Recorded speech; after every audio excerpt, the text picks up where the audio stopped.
Presente, profe, buenos días. Buenos días. Romina, Presente, profe, buenos días. buenos días.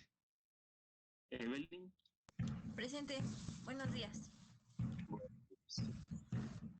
Dylan, Presente, profe, buenos días. buenos días. Alex, Presente, profesor, buenos días. buenos días, ¿qué tal? Alison, Presente. Buenos días. buenos días. George, Presente, profe. Buenos días. gracias, buenos días. Dani, Presente, prof. Buenos días. buenos días. Gisela, Presente. Buenos días. buenos días.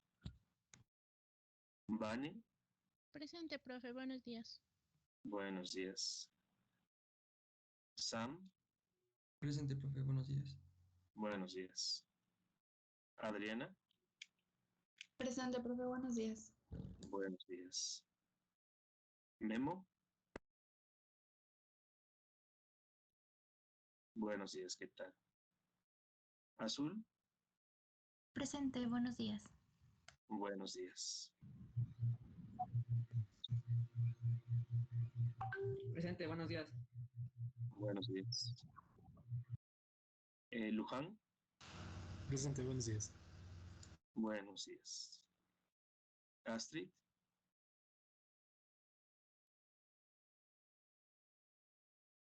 Astrid. Cris, Presente, profe, buenos días. buenos días. Daniel, Presente, profe. Buenos días. buenos días. Alexander, Presente. Buenos días. buenos días. Sai, Presente, profe. Buenos días. buenos días. Ángel, Presente, profe. Buenos días. buenos días. Esme, Presente, profe, buenos días. buenos días. Sil, Presente, profesor. Buenos días. buenos días. Yes, Presente, profe, buenos días. buenos días. Eric, Buenos días, profe. Presente. buenos días. Eduardo,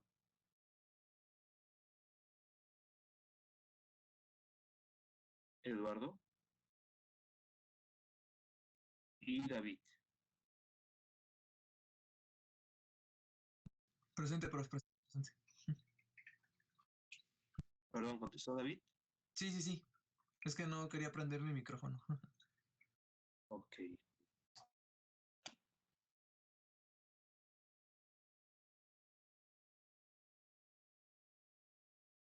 Ok. Bien. Bueno, gracias, chicos. Bien, ¿qué queda pendiente? Hay una exposición, ¿cierto? Todavía por pasar. ¿O ya no?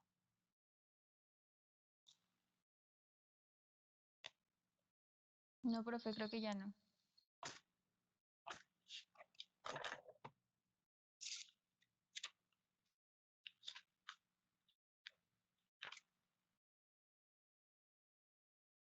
Cierto, ya había pasado George, ¿no? Ujú. Ok. Bueno, entonces vamos a entrar ya de lleno, chicos, a lo que es lípidos. Vamos a pasar al segundo bloque del curso. Nos tardamos un poquito con carbohidratos. De esa magnitud era carbohidratos, pero siente algunos precedentes para lo que será lípidos. Se maneja más o menos la misma lógica en cuanto a la energética, es decir, los lípidos son moléculas también de alto valor calórico. En sus enlaces entre carbonos, carbono-carbono y carbono-hidrógenos está la energía, ¿sí? Misma situación que con los carbohidratos. Hay rutas especializadas en una oxidación de dichos lípidos o de ácidos grasos y eventualmente se pretende llegar a la formación de ATP. Ajá. Entonces, esta misma lógica se guarda. De hecho, vamos a ver algunas conexiones. Les pido que estén atentos a cuando mencionemos algunos metabolitos propiamente de carbohidratos, como eventualmente vamos a encontrar vínculos que les va a poder servir, por cierto, para el mapa metabólico. Ajá.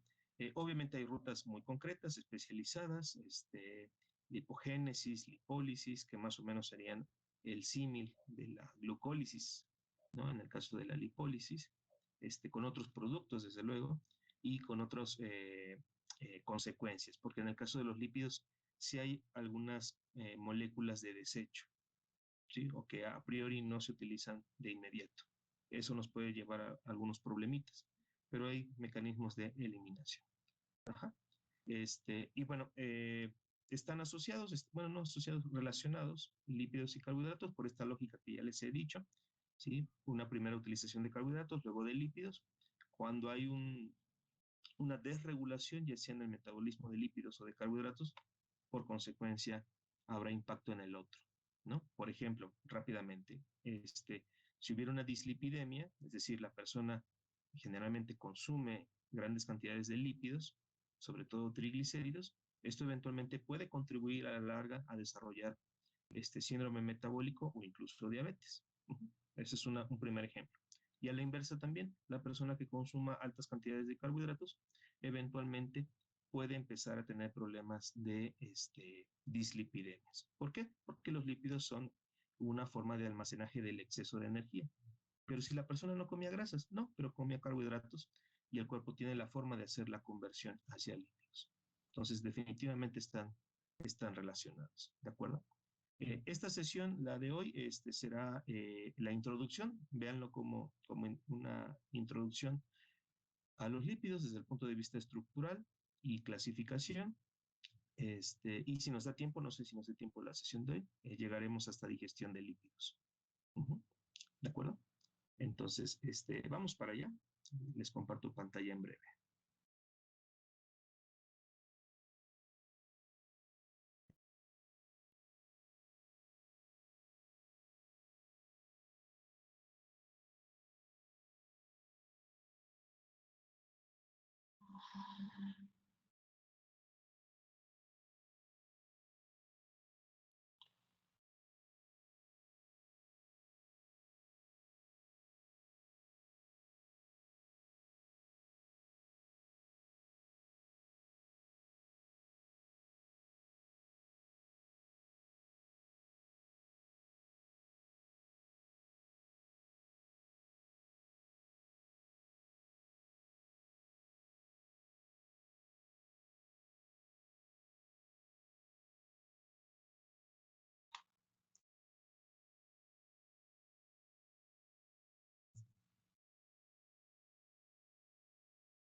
Bueno, vamos a prestar atención, chicos. Esta es la parte introductoria.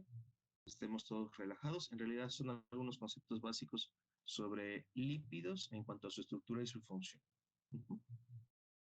Bueno, ¿qué son los lípidos, chicos? Yo creo, yo me atrevería a decir que en el imaginario colectivo entre ustedes, supongo que pueden deducir que es un lípido, pero no sé si necesariamente lo sepamos definir. Son dos cosas diferentes, ¿no? Intuir qué es y definirlo, ¿no? Supongo que si les pongo enfrente una solución, un par de soluciones, y una es al tacto acuosa y la otra es ólea o grasa, podrán definir que esta última es el lípido, ¿no? En realidad es eso. Lipos es un vocablo griego que significa grasa. Por tanto, los lípidos es el término que intenta englobar todos aquellos que tengan esa consistencia grasa, ¿de acuerdo? Y no es por la consistencia en sí misma, esta es una propiedad físico-química que deriva de su estructura química. Ajá. En realidad, chicos, los lípidos, en comparación con los carbohidratos, es difícil poderlos definir en términos estructurales, ¿no? Por ejemplo, con los carbohidratos decíamos que eran polialcoholes, ¿no? Creo que por ahí surgió alguna vez el término polialcoholes. ¿Por qué? Bueno, pues porque son moléculas con carbonos, definitivamente con grupos OH, ¿verdad? Esa es una característica intrínseca a los carbohidratos.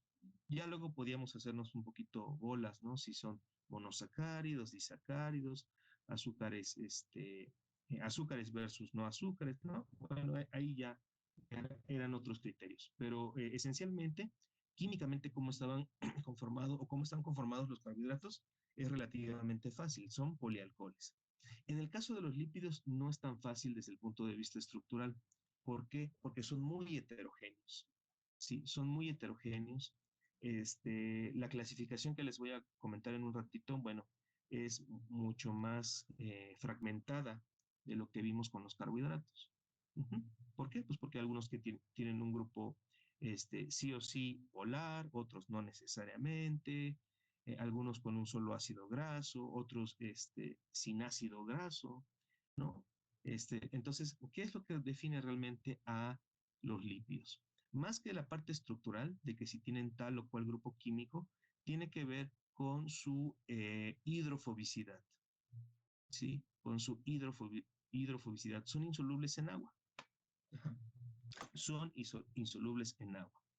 Todo lo que caiga dentro de esta categoría, a pesar de que sea muy amplia, pues se puede considerar lípido, o por lo menos, insisto, hidrofóbico, que es el término correcto para este comportamiento de rehuir del agua. Uh-huh. Este comportamiento tiene que ver con que no tiene muchos grupos polares, por no decir ninguno, los lípidos. Ajá. Generalmente están conformados por cadenas hidrocarbonadas con diferentes arreglos en el espacio. En el caso de los triacilglicéridos mejor conocidos como triglicéridos, y los fosfolípidos, pues sí vamos a encontrar cierto parecido con presencia de ácidos grasos, ¿verdad?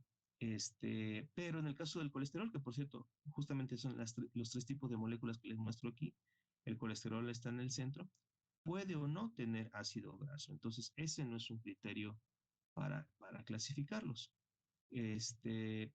Triacilglicéridos y fosfolípidos se parecen mucho, sin embargo, los fosfolípidos ya empiezan a tener algunos grupos polares que le pueden ayudar un poco a tener contacto con el agua, pero que no termina por ser siempre lo definitivo. Uh-huh. Entonces, pero lo que sí tienen, insisto, son estructuras hidrocarbonadas, no diré cadenas, porque si no dejo de lado al colesterol, pero sí estructuras hidrocarbonadas que, como ya pueden saber, pues definitivamente siempre van a estar huyendo del agua. Uh-huh. Para aquel que haya faltado esa clase de química orgánica, sepan ustedes que cadenas hidrocarbonadas siempre van a rehuir del agua. Uh-huh. Y ustedes me pueden decir, profesor, pero entonces eso quiere decir que esta característica de hidrofobicidad, pues lo podemos encontrar en productos como petróleo, gasolina o cualquiera de sus derivados. Y yo les diría que sí, definitivamente tampoco se mezclan, en estricto sentido también son lípidos.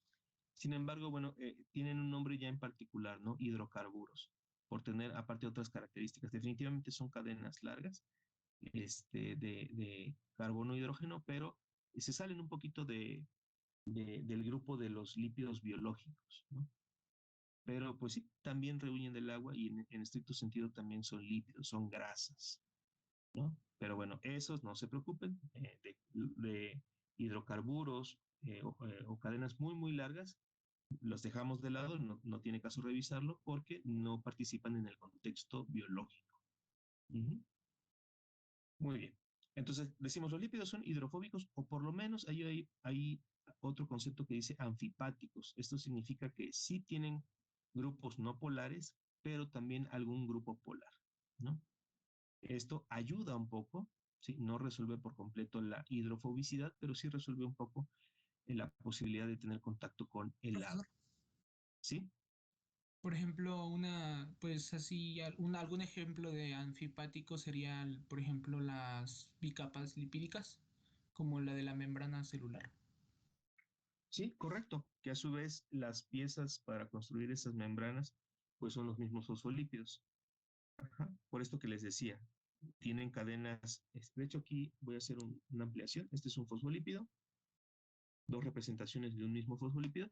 Eso que ven más alargado son las cadenas hidrocarbonadas, Y el resto de la estructura, no sé si notan, hay un grupo fosfato por ahí con carga negativa y una cabeza polar, si no recuerdo, es ahí dice colina, es colina.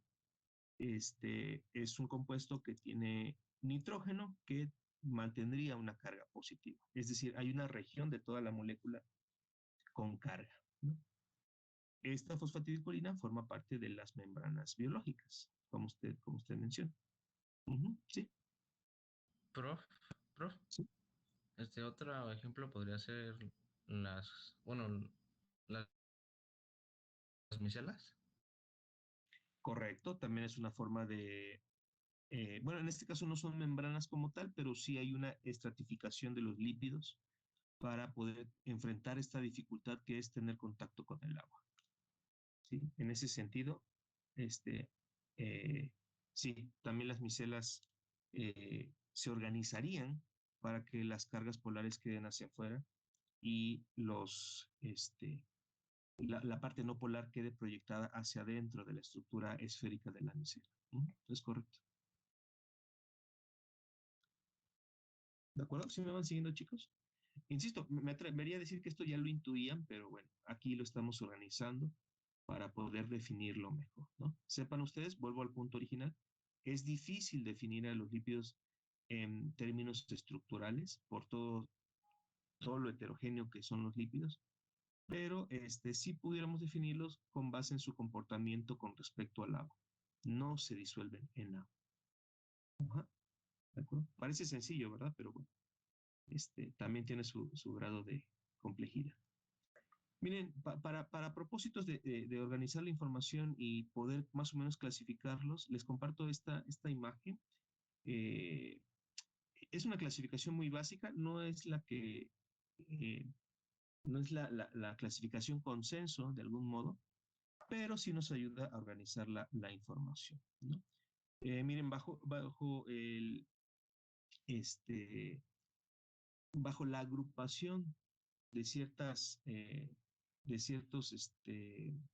radicales, podemos llegar a la conclusión de que hay tres grandes grupos de los lípidos biológicos, vuelvo a lo anterior, ¿no? El primer grupo sería lípidos simples, luego lípidos complejos y luego lípidos precursores y derivados. Ajá. Bueno, obviamente para cada uno de estos hay grandes similitudes que definen que sean lípidos simples, ¿verdad? Y a su vez existen subclasificaciones para cada uno de estos. Empecemos por los lípidos simples. Los lípidos simples se subclasifican en tres subgrupos, valga la redundancia: grasas, ceras y glucosil-acilglicéridos.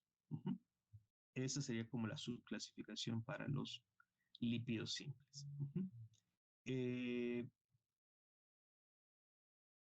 ¿Qué sería lo que unifica a todos estos lípidos simples? ¿Qué es lo que tienen las grasas, las ceras y los glucosil-acilglicéridos que los hace encajar dentro de estos lípidos simples? Bueno, que todos por lo menos tienen un ácido graso. Ahorita veremos características del ácido graso, pero todos tienen ácido graso. Ajá. Empezaremos por las grasas. ¿Qué particularidades tienen las grasas? Se componen por... Perdón? No son polares, por lo tanto son hidrofóbicas, se disuelven en compuestos poco polares también. ¿Quién habló por ahí, perdón? Yo, Sayuri. Sayuri. Sí, correcto. Correcto. Típicamente puede ser el lípido más hidrofóbico del resto. Los demás vamos a ver que por ahí se asomaría algún grupo químico en particular, algún grupo OH, ¿verdad?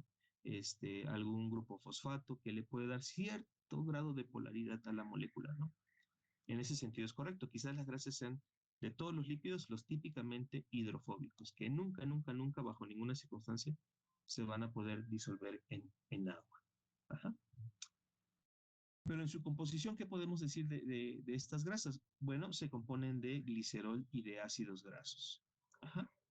Glicerol o glicerina, más ácidos grasos, esto da lugar a las grasas. A las grasas. Luego tenemos a las ceras. Estas ya tienen una diferencia considerable con las grasas. También tienen ácidos grasos. Generalmente suele ser uno, ¿sí? Suele ser un solo ácido graso más un alcohol monohídrico, ¿sí? Es decir, un alcohol con un solo grupo OH. Ajá, ¿de acuerdo? Y fíjense que aquí de forma genérica se dice alcohol o alcoholes monohídricos, no especificando cuál, porque puede haber varios alcoholes monohídricos, generalmente de cadena larga, ¿sí? De cadena larga, y versus las grasas, que sí podemos especificar que hay un alcohol. El glicerol, sepan que es un alcohol, es un polialcohol también, pero definitivamente tiene que ser glicerol, ¿sí? Con nombre y apellido, ¿verdad? Es glicerol el que vamos a utilizar para conformar las grasas, y en el caso de las ceras se utiliza también un alcohol, pero es de tipo monohídrico, no es un polialcohol, y generalmente es un alcohol de cadena larga. Profesor, ¿Sí? ¿las grasas son también las que son conocidas como acilglicéridos? Acilglicéridos, sí, correcto. El término acil hace alusión a los,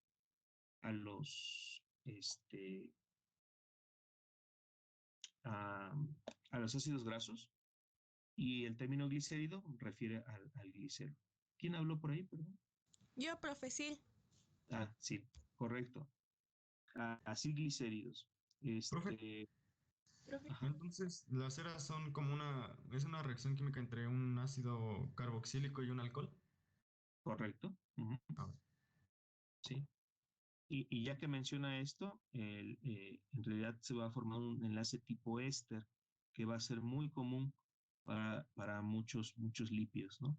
Como en la mayoría se van a utilizar ácidos grasos y tiene un grupo carboxilo, una reacción muy natural va a ser intentar unirse a un grupo alcohol, ¿sí? De ahí saldrá una molécula de agua y lo que resulta es un enlace tipo éster, que lo veremos un poco más adelante.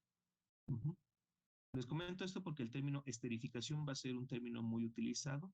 Entonces, para que lo tengan presente, cuando se hable de esterificación, estaremos mencionando o haciendo alusión a la formación de un enlace éster entre un grupo carboxilo y un alcohol, que es, desde luego, la unión de un ácido graso con algún alcohol que va a dar el soporte a la estructura del lípido. Profe, las ceras son las que en estado, bueno, temperatura ambiente están en estado como sólido, compactas, por el tipo de enlace. Sí, pero no es por el tipo de enlace. Me voy a adelantar un poco ya que están surgiendo algunas dudas al respecto. A mí, chicos, a mi parecer, estudiar la estructura de los lípidos es muy interesante por lo siguiente. En efecto, las ceras suelen ser en estado sólido o semisólido, que no necesariamente esto aplica para las grasas. Las grasas pueden ser generalmente líquidas o ligeramente semisólidas, ¿no? ¿Por qué las ceras tienden a ser más sólidas, o por lo menos de consistencia más pastosa? Por el tamaño de las cadenas. Los ácidos grasos que componen a las ceras generalmente son largos, son grandes. Y curiosamente, les acabo de decir esto, los alcoholes monohídricos también son grandes. Ajá.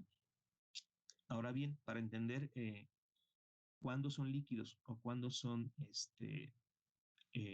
sólidos, incluso el estado intermedio semisólido, habrá que poner en la balanza, chicos, qué tan grandes son las cadenas de carbonos, ¿no? A mayor longitud de las cadenas de carbonos, ya sea del alcohol o de los ácidos grasos, mayor va a ser eh, ¿cómo llamarlo? Más sólido será, ¿no? A mayor cantidad de carbonos, más sólido será. A menor número de carbonos, más líquido será. Uh-huh. Ese no es el único criterio que define el estado de lípido. También hay que considerar, lo que veremos más adelante, el número de dobles enlaces. Resulta ser que los ácidos grasos pueden tener 1, 2, 3, 4 o incluso más dobles enlaces, dependiendo cuán largo sea el ácido graso. Uh-huh. Y bueno, a mayor número de dobles enlaces, más líquido es el lípido. Ujú. Entonces, cuando se combinan estas dos características, presencia de ácidos grasos con dobles enlaces y la longitud de estos ácidos grasos, ¿sí? Bueno, ahí estaría eh, definiéndose qué tan sólido o qué tan líquido va a ser el lípido. Generalmente las ceras, volviendo al punto de las ceras, suelen ser sólidas o semisólidas porque están compuestas por ácidos grasos largos, quizás con pocos o ninguno dobles enlaces, y esto pues favorece el estado sólido. Profe, y es por eso... Ah, perdón. Me voy a salir de la presentación para poder notar quién habla. Ajá. Ah, le estaba diciendo que es por eso que las ceras son de peso molecular más alto, ¿no? Que las grasas. Correcto. Insisto, tiene que ver con la longitud, tiene que ver con la poca o nula presencia de dobles enlaces, lo cual contribuye a incrementar el peso molecular. Ujú. Profe, otra pregunta, retomando los enlaces. ¿Los enlaces de las ceras todos son saturados? Es que yo me acuerdo que fue una de mis preguntas de un final de biología de la prepa. Y me acuerdo que según mi maestra la argumentación decía, ay, es que tienes que argumentarlo con que los enlaces son saturados. Algo así, no me acuerdo bien.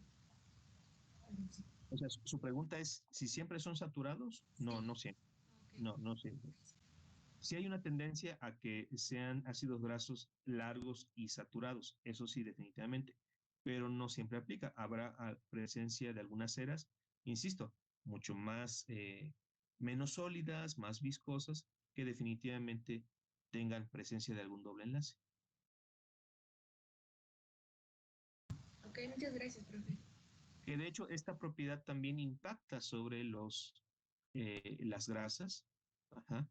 Hay grasas que son más óleas, más aceitosas, y hay unas que ya tienden a ser un poquito más viscosas, más difíciles de manejar, ¿no? Eso definitivamente aplica por el mismo principio de presencia de ácidos grasos largos, ¿sí? Con uno o ninguno dobles enlaces. ¿De acuerdo? Bueno, ¿quién no tiene cera en su casa, no? Alguna cera para para pulir los zapatos, ¿no? O de otra índole, ¿sí? Simplemente al tacto notarán que, pues, en efecto son sólidas o semisólidas. Uh-huh. O si quieren un ejemplo un poco más práctico, más aterrizado en la vida común, en el caso de los alimentos, las grasas que provengan del cerdo, notarán que, bueno, en cuanto se enfrían, se solidifican. ¿Nunca se han preguntado por qué se necesita estar caliente o hirviendo el caso donde están las carnitas para que la manteca se mantenga líquida? Eso es por las, bueno, grasas saturadas e insaturadas, ¿no? Por ejemplo, las saturadas a temperatura ambiente son más sólidas. Entonces la manteca es una grasa saturada, ¿no? Correcto. Y por eso mismo a temperatura ambiente o bueno, cuando comienza a enfriarse se vuelve sólida. Por eso necesita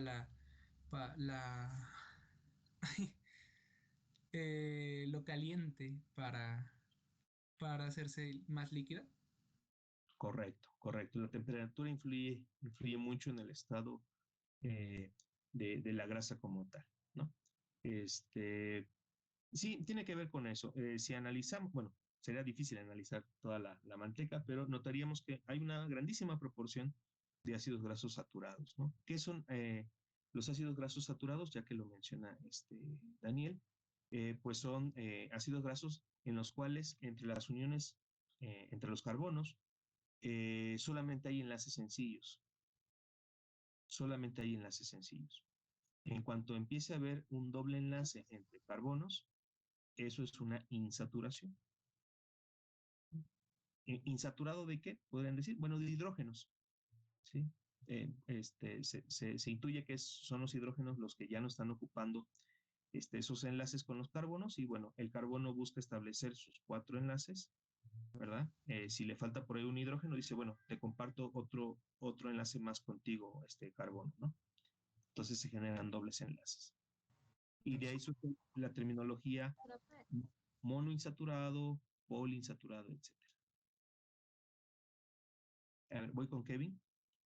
Profesor, entonces una reacción o algo también de la vida cotidiana podría ser la saponificación que se hace con las grasas y la sosa cáustica para hacer algunos tipos de jabón. Podría ser, podría ser. Siempre y cuando el ácido graso sea también saturado, pues sí, desde luego. Para quien no sepa, la saponificación es la reacción de esterificación de ácidos grasos con un compuesto inorgánico, pero polar, ¿no? De ahí surge la formación de jabones. El jabón son lípidos también, pero que tienen unidos algún grupo polar, generalmente de tipo inorgánico. Voy con Esme y luego voy con Memo. Sí, de hecho, bueno, por lo que hablaban del enlace sencillo, se dice que no pueden o no se debe de consumir mucho lo que es, no sé, la manteca de cerdo porque pues es muy difícil para digerirlo, ¿no? O sea, para el cuerpo humano, o sea, sí lo digiere, pero pues tarda más. Entonces, por lo tanto, pues más bien esto es por el enlace sencillo que por eso pues es más difícil de digerirlo. Generalmente los lípidos tardan un poquito más en digerirse, eso hay que decirlo, porque lo veremos más adelante, requieren una preparación. ¿Recuerdan esto que les decía de que son insolubles en agua? Bueno, ¿qué creen? En el intestino el medio intraluminal es acuoso. Eso genera un problema. Entonces el cuerpo tiene que proveer la forma de que se haya digestión a pesar de que el lípido intente rehuir del medio acuoso. Y eso se logra con la secreción de ácidos biliares, que es un tipo de jabón biológico que intentará emulsificar a los lípidos para generar pequeñas gotitas que sean mucho más accesibles para las enzimas digestivas. Ajá, entonces, sí tarda un poquito más. Yo nada más discreparía con usted de que, si bien es cierto, no es lo mejor de lo mejor en cuanto a la alimentación, pues en realidad se toleran bastante bien. Ajá.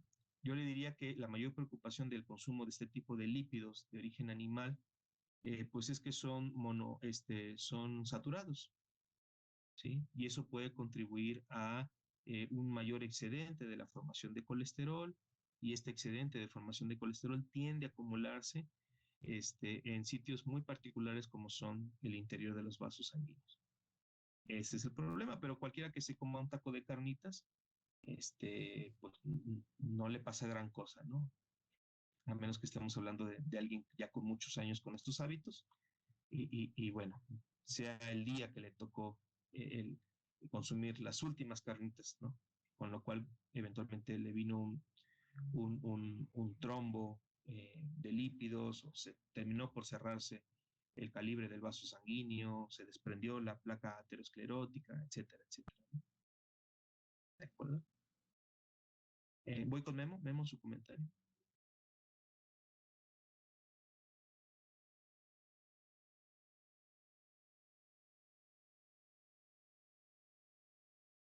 Sí, correcto.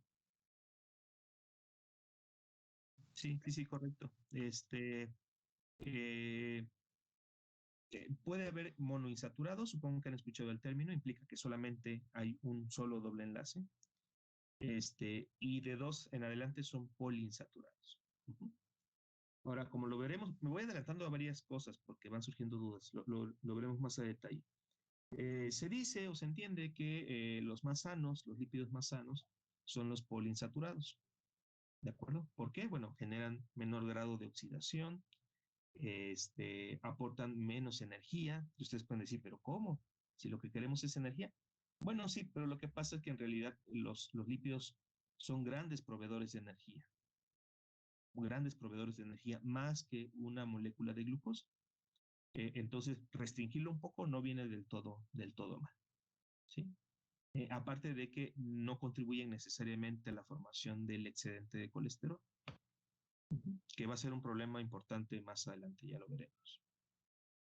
Profe, ahí tengo una pregunta. Entonces, por eso luego tienen como, por ejemplo, las nueces, a recomendarlas como las colaciones entre comidas fuertes. En parte, sí, sí. Bueno, es que tengo esa pregunta porque a mí me lo recomendaron. Porque llevo como una dieta de carbohidratos. Y entonces mi nutrióloga me dijo que tenía que consumir nueces como para no... Bueno, no lo entendí muy bien, pero era algo así como para no perder tanta energía. Sí, correcto. Bueno, nueces y otros semillas o granos pueden ser una opción muy buena para colación, ¿no? Para colación. Es nutritiva, mantiene ácidos grasos esenciales, ¿sí? Con insaturaciones, desde luego. Entonces, es un alimento relativamente completo y sin tantas calorías, ¿no? Me imagino que por ahí va el asunto, ¿no? Que por cierto, ahorita que menciono ácidos grasos esenciales, hay ciertos ácidos grasos que no somos capaces de sintetizar y que sí vamos a tener que recurrir a ellos por parte de la dieta, ¿no? Y hay alimentos muy, muy ricos en estos. Generalmente son ácidos grasos poliinsaturados que los encontramos en algunas leguminosas, algunos granos, nueces, como usted menciona, y en algunos animales como peces de agua fría. Sí, el salmón y algunas otras especies de río, generalmente, o de aguas frías, son muy ricos en cuanto a la presencia de ácidos grasos esenciales. Vi que levantó la mano Eric y luego voy con George. Sí, profe, entonces en los ácidos grasos saturados, bueno, yo tengo entendido que estos tienen un modelo en zigzag, entonces pues por esto se hacen sólidos a bajas temperaturas y se hacen líquidos a altas temperaturas, ¿o no tiene que ver? No tiene que ver, bueno, sí y no. Generalmente, o la tendencia es que los ácidos grasos monoinsaturados o con alguna insaturación, ahí generan una configuración en cis, es decir, como que se doblan del mismo lado, ¿no? Y los ácidos grasos saturados generalmente están en configuración trans, es decir, así como usted menciona, en zigzag. Sin embargo, no siempre pasa. Habrá algunos ejemplos donde sí estén en configuración cis. ¿Tiene que ver o no tiene que ver? Sí y no, en el sentido de que hay una correlación de que si tienen presencia de insaturaciones el ácido graso, definitivamente será mucho más líquido a temperaturas bajas o relativamente bajas, pero también puede formar este tipo de configuraciones tipo cis. Mientras que los ácidos grasos saturados en configuración trans, a temperatura ambiente ya podemos incluso verlos o percibirlos en estado sólido. Entonces sí y no. Son características que están relacionadas, pero una no dispara a la otra, ¿sí? Una no es consecuencia de la otra. Sí, profe, gracias. George, su comentario. Era igual la pregunta sobre los X y trans, pero ya se me quedó claro. Pero otra pregunta, profe. Entonces, no sé si sea una diferencia de... Entonces, ¿cuáles ácidos grasos van a aportar mayor energía? ¿Los de doble enlace o solo un enlace? ¿O no tiene nada que ver? No, sí tiene que ver. Yo le diría que el criterio primero es el número de carbonos. A mayor número de carbonos, mayor energía. Y luego el criterio, el segundo criterio es la presencia de dobles enlaces, ¿o no? A menor número de dobles enlaces, menor energía brindada. ¿Sí? Depende cómo quiera combinar esos datos. A lo mejor tenemos una cadena larga, pero con varias insaturaciones, ¿sí? Habría que hacer cuentas, de hecho hay una forma para hacerlo, a ver si es la misma energía que me da un ácido graso un poco más pequeñito, pero sin insaturaciones, porque las dos características se combinan, ¿sí?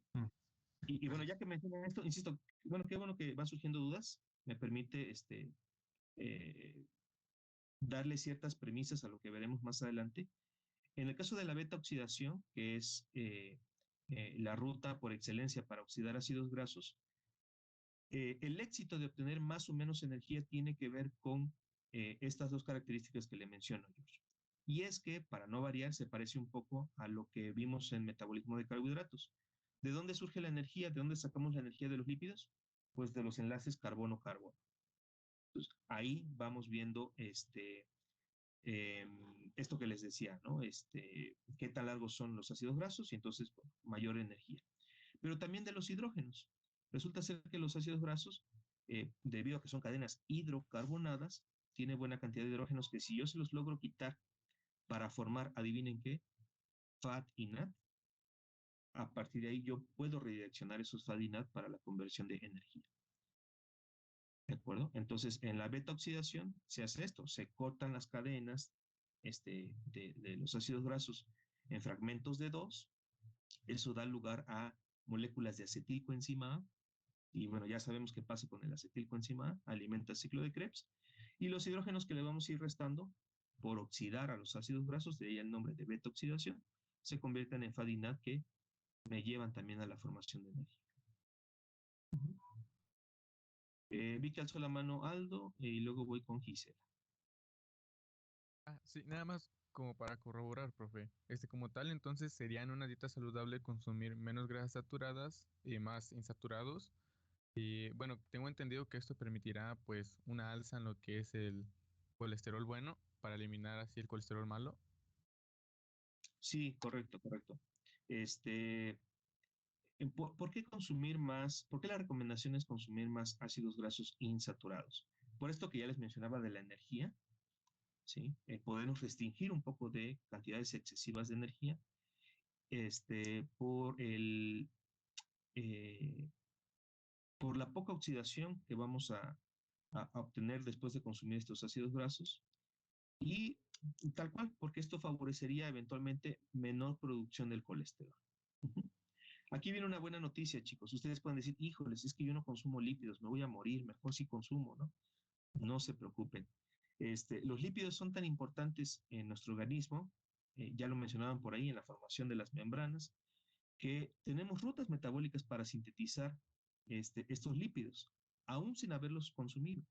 Siempre y cuando tengamos carbonos, y esto lo podemos obtener por el consumo de carbohidratos, ¿sí? Hay rutas metabólicas especializadas para decir, ah, bueno, me faltan lípidos, vamos a sintetizar lípidos, ¿no?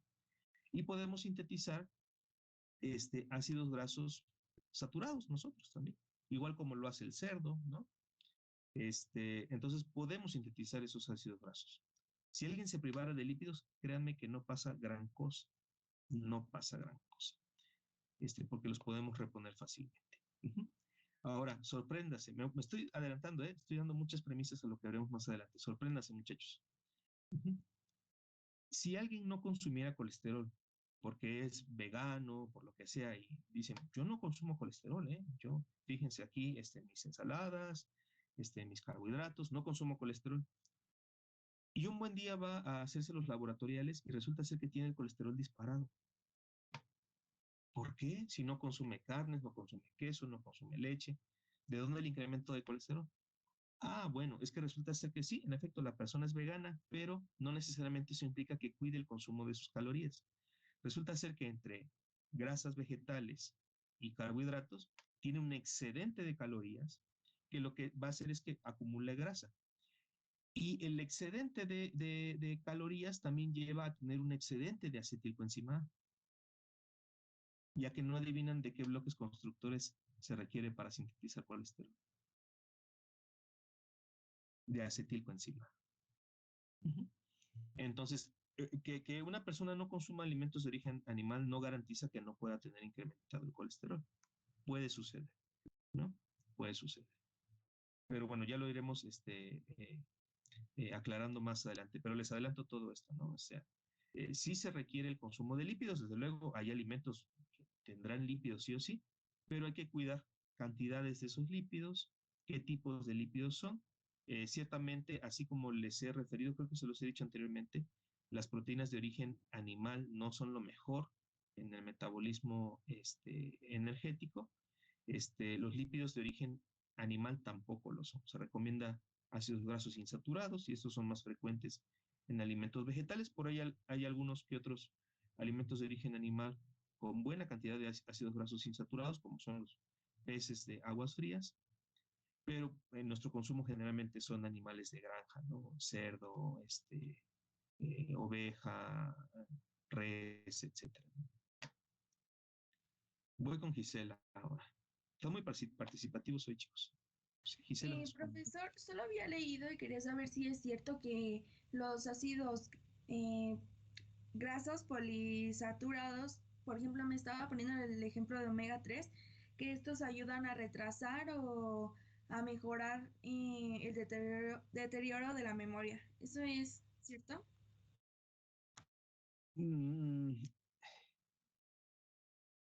Podría ser, podría ser. Miren, lo que pasa es que es muy complejo tratar de definirlo. El asunto con los ácidos grasos de este tipo omega 3, sepan que estos son ácidos grasos poliinsaturados, es que no solamente no favorece la oxidación, sino que incluso pueden tener efectos antioxidantes. Esto en el contexto del metabolismo de la neurona, pues puede contribuir a eso. ¿Sí? Puede contribuir a eso, ¿no? Entonces, supongo que el estudio o la noticia o la nota que vio por ahí tiene que ver un poco a un estudio orientado a eso, ¿no? Los órganos suelen funcionar mejor en un contexto no tan oxidativo. Aquel que se oxida más envejece más rápido y eso implica deterioro celular, tisular y todas las funciones. Entonces, me imagino que el comentario va por ahí, ¿sí? Un órgano con menor grado de estrés oxidativo por los nutrientes que consume, pues desde luego va a funcionar mucho mejor. A esto súmele que pues seguramente es un estudio donde se valora ejercicios de memorización o ejercicios mentales. Obviamente esas personas con una buena alimentación y con un tipo muy concreto de lípidos, generalmente de ácidos grasos poliinsaturados o algún omega 6, omega 9, omega 6, omega 3, contribuye a esa salud de su metabolismo de lípidos, en este caso de las neuronas. Ok, gracias, profe. A ver, voy con Esme y con Guillermo y ya con esto voy cerrando esta primera ronda.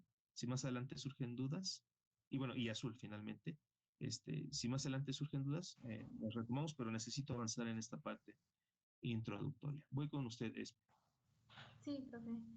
Nada más mi duda surge a partir de que, bueno, yo tengo anotado que, no sé, el rendimiento energético sería más o menos de 9 calorías sobre gramo, ¿no? Pero mencionaba este aspecto de que varía, bueno, varía su función energética eh, conforme el número de carbonos. Entonces, este número también, no sé, de 9 calorías sobre gramos, varía también.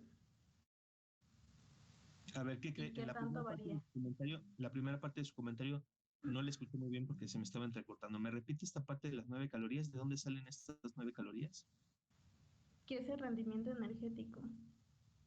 ¿De qué, perdón? Más bien corresponde a lo que es la función energética, pues ya ve que cumple como función de, no sé, ¿cómo se llama? Función de, a ver, permítame, de protección, por ejemplo, en la membrana plasmática y todo eso. Entonces, no sé, tenía yo anotado que más bien esta parte de su función tenía como el 9%, 9 calorías sobre gramos como rendimiento energético. No sé si estoy bien o si ¿De un estoy mal. lípido en particular, dice? ¿Mande? ¿De un lípido en particular? Sí, así es. Ah, ok. Bueno, mire, lo que le puedo decir es que Este principio aplica para cualquier molécula. No lo comentamos en el caso de carbohidratos, pero aquí sí vamos a ver diferencias entre longitud de ácidos grasos, complejidad de ácidos grasos, número de carbonos de los ácidos grasos y la presencia o no de insaturaciones. Ajá. Sepa usted que en la conformación de las membranas biológicas sí se tiene un estándar de tamaño eh, para la conformación de las membranas. Ajá. Y bajo este criterio es de esperar que el número de calorías aportadas por los ácidos grasos desprendidos de membranas sea más o menos similar. Ajá. Ah, ok. O sea que en esta parte no varía, pero sí en otras, ¿no? Puede ser, insisto, en el contexto biológico, al menos para las células humanas, la longitud de los ácidos grasos no rebasa los 20 carbonos, ¿no? Es el tope máximo. Y de ahí un poco hacia abajo, ¿no? Entre 14 y 20 más o menos es el promedio o el rango de carbonos presentes en los ácidos grasos que componen a los fosfolípidos de esta estructura de la doble membrana lipídica. Es por eso que debe haber un número establecido de calorías, ¿sí?, o de valor energético para este tipo de lípido. Porque en teoría, y esto lo sabrá Sai, pues podemos sintetizar algún ácido graso pues tan largo como se nos antoje, ¿no? En el laboratorio. Pero para la célula ya no es tan práctico utilizar ácidos grasos tan largos, ¿no? Necesitan cierto rango, porque esto también le confiere ciertas características físico-químicas a la membrana. Piense, por ejemplo, que si las membranas biológicas, muchachos, nuestras membranas biológicas estuvieran hechas de ácidos grasos muy largos, también tendría un impacto en la temperatura. ¿Sí? Y a lo mejor la temperatura ambiente de, ¿qué les gusta? 25 grados centígrados, pudiera tener una repercusión sobre la movilidad de las membranas celulares. ¿Saben ustedes que nuestras membranas están en movimiento todo el tiempo? O sea, no es un óvalo, nuestra célula no es un óvalo, no es un círculo fijo. Se está moviendo la membrana, la envoltura se está moviendo. Esta movilidad sería mucho menor si los ácidos grasos fueran más largos. Entonces, bueno, todo tiene un porqué, Esme. Hay un rango de longitud para nuestros ácidos grasos presentes en los fosfolípidos de nuestra membrana, porque hay un propósito, que haya movilidad sobre estas membranas, porque los receptores de membrana se mueven, los canales iónicos se mueven, ajá, la célula se polariza, la célula misma se mueve en el espacio y en el tiempo, entonces para eso requiere fluidez en sus membranas biológicas. Y esa propiedad se lo dan los lípidos que la componen. No, ok. Gracias. Vemos su comentario.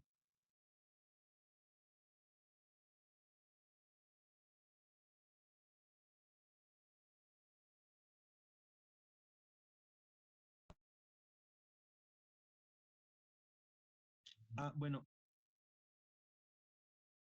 Sí, porque hay mayor presencia de insaturaciones, Memo. ¿Sí? Incluso con una, ya es un impacto importante sobre el resultado metabólico en las células. Con una insaturación, impacta menos desde el punto de vista oxidativo,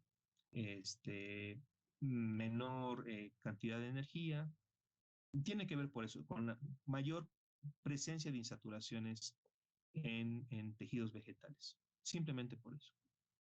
Porque lo mismo resultaría consumir ácidos grasos saturados de origen vegetal, o sea, son saturados. Ajá. Pero tiene que ver con lo que hemos venido comentando, Memo, las insaturaciones sobre todo. Y bueno, termino esta ronda con Azul. Azul, su comentario. Ah, es que de lo que estaba comentando del colesterol, cuando mencionó que alguien va a hacerse unos estudios y ve que su colesterol está alto y refiere que no come colesterol, pero es porque más de la mitad del colesterol del cuerpo surge por la síntesis del colesterol, ¿no? Sí, por eso. Nosotros necesitamos el colesterol, que por cierto este es otro mito, ¿no? Quien diga, ay, colesterol fuchi guácala. No, Nosotros sintetizamos el colesterol porque lo necesitamos en nuestras membranas, como precursor de los ácidos biliares, como precursor de hormonas. Pero podemos vivir con cierta cantidad de colesterol, ¿no? Hay un rango, ¿no? Que no sobrepase los 200 miligramos sobre decilitro en nuestro plasma. Ante un excedente sería una forma de canalizar el exceso de calorías, Azul, ¿no? Por ejemplo, esto que yo les decía, tengo tal cantidad de suministro de carbohidratos y puedo satisfacer rápidamente mis necesidades energéticas que lo restante lo tengo que guardar. ¿Cómo lo guardo? ¿Sí? En forma de lípidos, de ácidos grasos, de triacilglicéridos para ensanchar y ensanchar más las células de los adipocitos. Ajá. Y otra parte de acetilcoenzima A que tengamos en excedente, recuerden que acetilcoenzima A ya lo estamos mencionando como un producto de oxidación de carbohidratos y un producto de la oxidación de lípidos. Entonces puede ser una moneda de cambio entre las dos rutas, los dos tipos de rutas. El acetilcoenzima A, ¿qué se hace con ese acetilcoenzima A? Bueno, puede servir una forma de encauzar ese acetilcoenzima A es generando un poco más de colesterol. ¿Sí? Y eso es lo que nos va a dar problemas. Entonces, sí se necesita el colesterol, sí lo sintetizamos nosotros, pero ante un excedente de carbonos, sobre todo por acetilcoenzima A, insisto, puede terminar resultando en una mayor producción de colesterol, ¿sí? Que ya no requeríamos del todo, que tendremos que ir movilizando, ¿sí? Y que muchas veces terminará acumulándose en las arterias y pues ni modo, ahí hasta que cambiemos de hábitos de alimentación o hagamos ejercicio, qué sé yo, o en el peor de los casos que se genere una lesión aterosclerótica y termine desprendiéndose un trombo de grasa, que sería el peor de los escenarios. Pero sí lo sintetizamos, sí lo necesitamos, pero bueno, el problema son los excedentes. De hecho, otra forma de canalizar el exceso de colesterol, lo veremos en su momento, es una sobreproducción de ácidos biliares.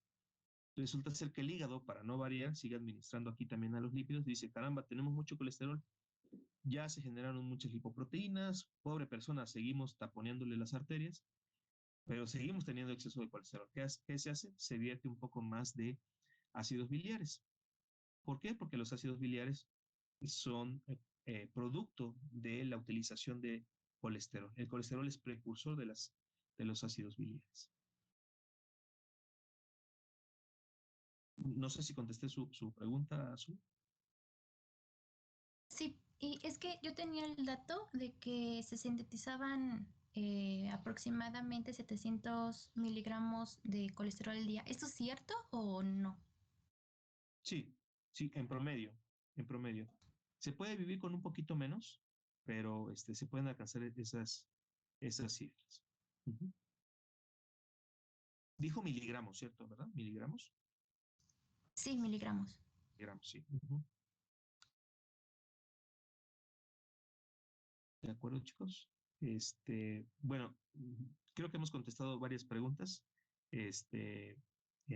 Algunas de estas las iremos resolviendo sobre la marcha, ya cuando entremos propiamente a rutas metabólicas. Ahorita simplemente es una introducción, pero insisto, lo que quisiera recalcar de esta primera parte es que, bueno, hay diferencias entre todos estos lípidos. Ahorita hemos mencionado solamente grasas y ceras, pero guardan un mismo principio, ¿sí? Su estado físico se va a alterar conforme más largo sea la cadena de carbonos, ¿sí? Y si no tiene insaturaciones. Si ya empieza a tener insaturaciones, la temperatura para pasar al estado sólido se va a modificar. Bueno, vamos para allá, para la presentación.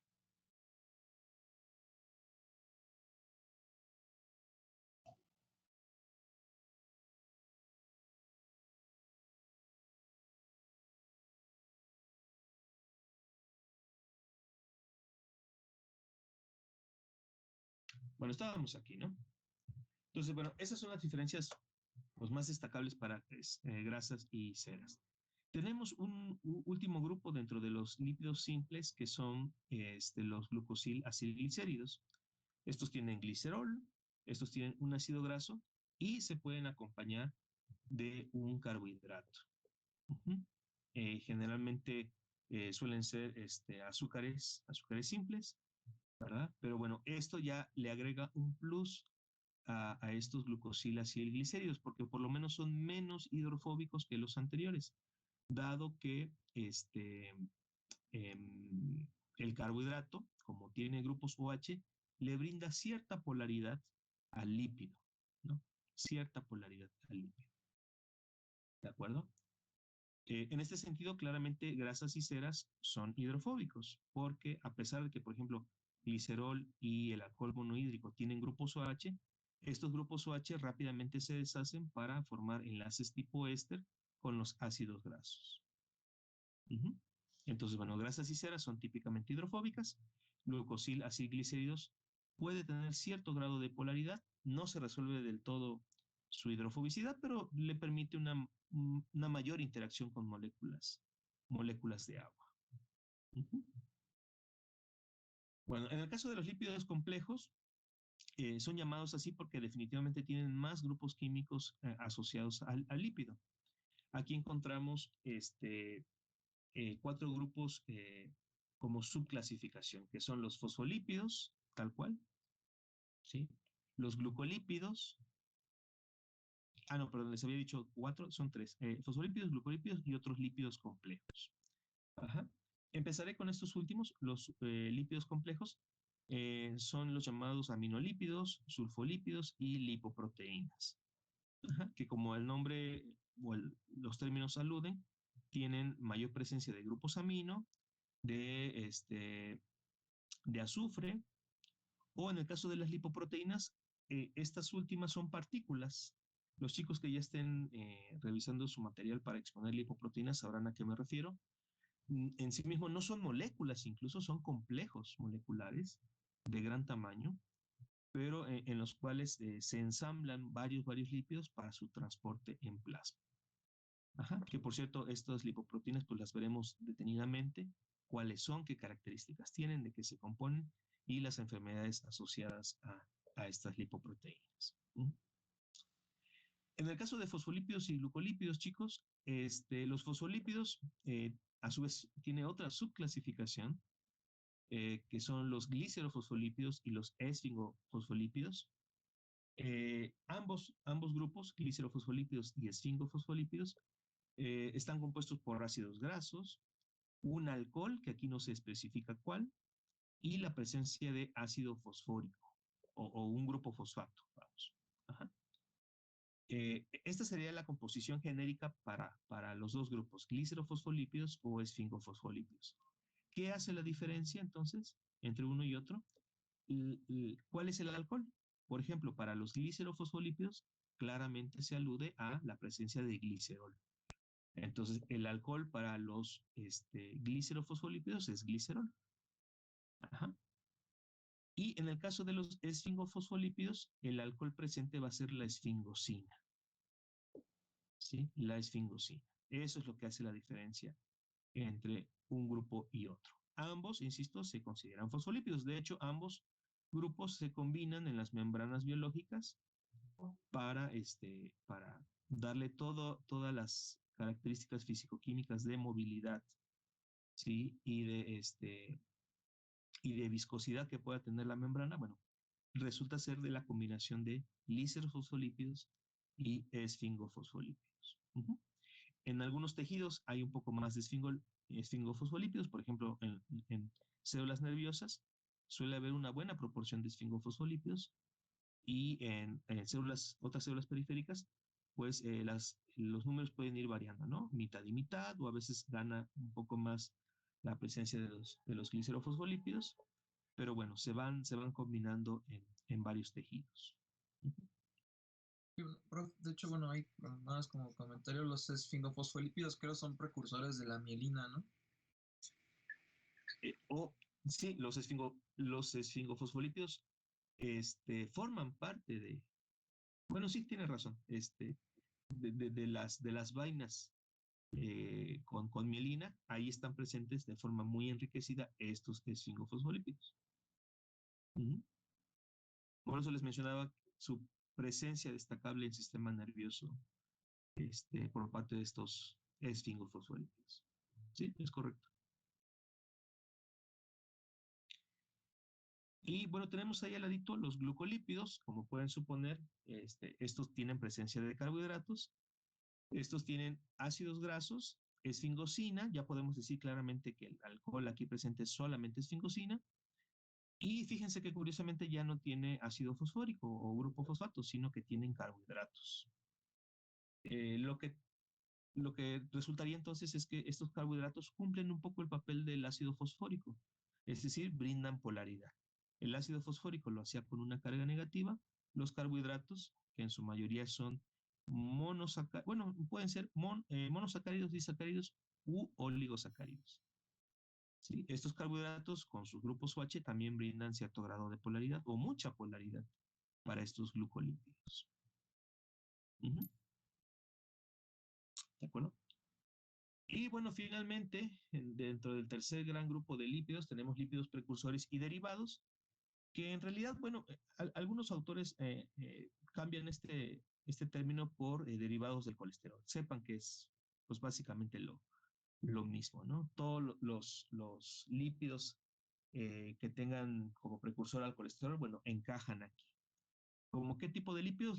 Vitaminas liposolubles, perdón, está mal escrito, liposolubles, hormonas esteroideas y ácidos biliares incluso, anótenlo por ahí, que no lo puse, ácidos biliares, como precursores o como el resultado del colesterol, ¿no? Teniéndolo a como precursor. Ajá. En este último caso de los ácidos biliares ya son un poco más solubles, de hecho tienen que serlo, son compuestos anfipáticos, es decir, tienen un grupo polar, un grupo no polar, para poder interaccionar más con el agua. Resulta ser que estos ácidos biliares revisten o recubren estas pequeñas gotitas de lípidos para mantenerlas así como pequeñas gotitas de lípidos y que sean mucho más accesibles para las enzimas digestivas como la lipasa, por ejemplo, ¿no? Lipasa, fosfolipasa. Durante la digestión de los lípidos, bueno, necesitarán llegar a estos lípidos y esto no se va a lograr hasta que se mantengan estables estas gotitas de grasa y esto será producto de su asociación con las moléculas de los ácidos biliares. Ácidos o sales biliares son lo mismo, ¿sí? Serán requeridos para generar y mantener estables estas gotitas de grasa. ¿De acuerdo? ¿Me siguen hasta aquí, chicos? ¿Sí? Bueno, iremos desmenuzando poco a poco cada uno de estos lípidos. Antes de entrar de lleno a estos grupos o subgrupos de lípidos, hay que detenernos un momento con los ácidos grasos, chicos, que ya hemos comentado, ¿no? Al parecer están presentes en la mayoría de todos estos lípidos, sobre todo para lípidos simples, lípidos complejos. Incluso en el colesterol, que yo les decía que, bueno, no necesariamente tiene ácidos grasos, pero sí puede tener en el caso del colesterol esterificado, presencia de un solo ácido graso. Entonces, incluso hasta el colesterol pueden llegar a alcanzar. Lo que tenemos aquí es una cadena hidrocarbonada, chicos. Este es un ácido, tiene un grupo carboxilo. Eso es lo que le da la naturaleza ácida a esta molécula. Y bueno, carbonos, puros carbonos. Carbonos saturados con sus hidrógenos. Aquí claramente notamos que, bueno, no hay presencia de dobles enlaces entre carbonos y carbonos, por lo tanto podemos deducir que es un ácido graso saturado. En concreto con 16 carbonos es el ácido palmítico.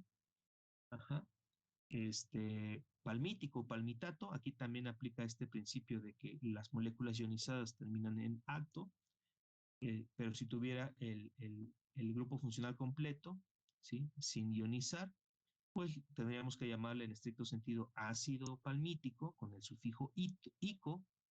Entonces, son dos formas de nombrarlos, ¿no? No se hagan problema, ácido palmítico, palmitato es exactamente, o para fines prácticos, lo mismo.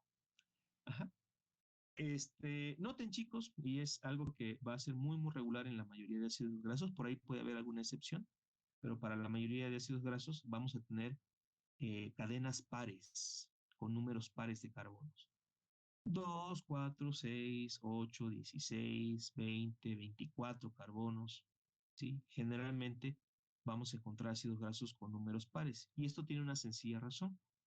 Generalmente se suelen sintetizar uniendo dos carbonos. Cada dos carbonos, ¿verdad? O pasos repetitivos y secuenciales en las rutas metabólicas para la síntesis de ácidos grasos involucraría añadir dos carbonos a la vez. Dos. Ajá. Entonces, generalmente tenemos ácidos grasos con números pares.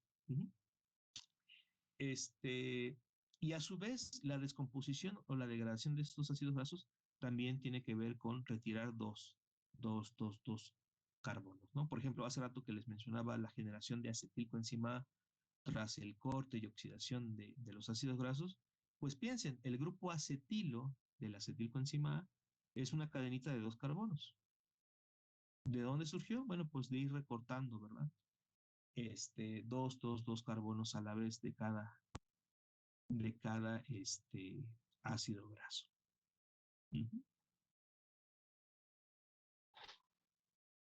Revisemos rápidamente la estructura de un ácido graso, la poca o mucha información que nos puede brindar este ácido graso.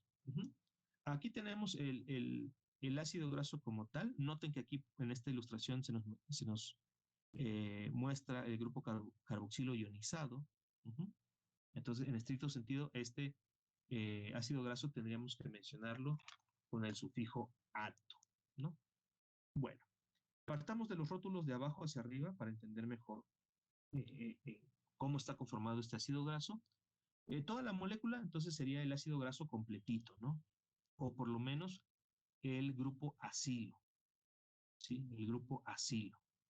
O cadena hidrocarbonada, como le quieran llamar, ¿no? ¿De acuerdo? Luego, no, perdón, ahí me estoy confundiendo. El ácido graso es toda la molécula completa, toda la molécula completa. Cuando entra en interacción con algún otro grupo químico, ya le llamamos grupo acilo, que es el nombre como radical que tendría la molécula, ¿no?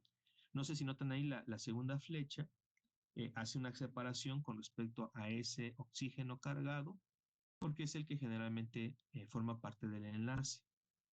Pero de ahí y hacia atrás, todo es el grupo acilo graso. Insisto, ya en forma de radical. Y la cadena hidrocarbonada sería a partir del segundo carbono, considerando que el primero es el del grupo funcional, el del grupo carboxilo. A partir del carbono número 2 y hasta terminar la cadena sería la cola hidrocarbonada. ¿De acuerdo? Entonces hay tres términos para nombrar según la longitud del ácido graso en cuestión.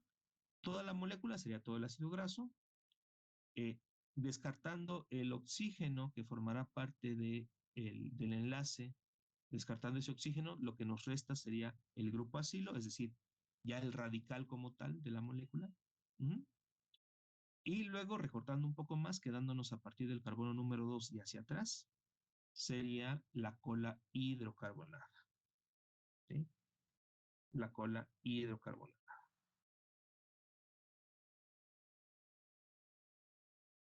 ¿Va a quedar? Bueno. Y aprovecho porque está aquí en el rótulo, arribita, no sé si notan, hay una letra A, hay una letra B y una letra W.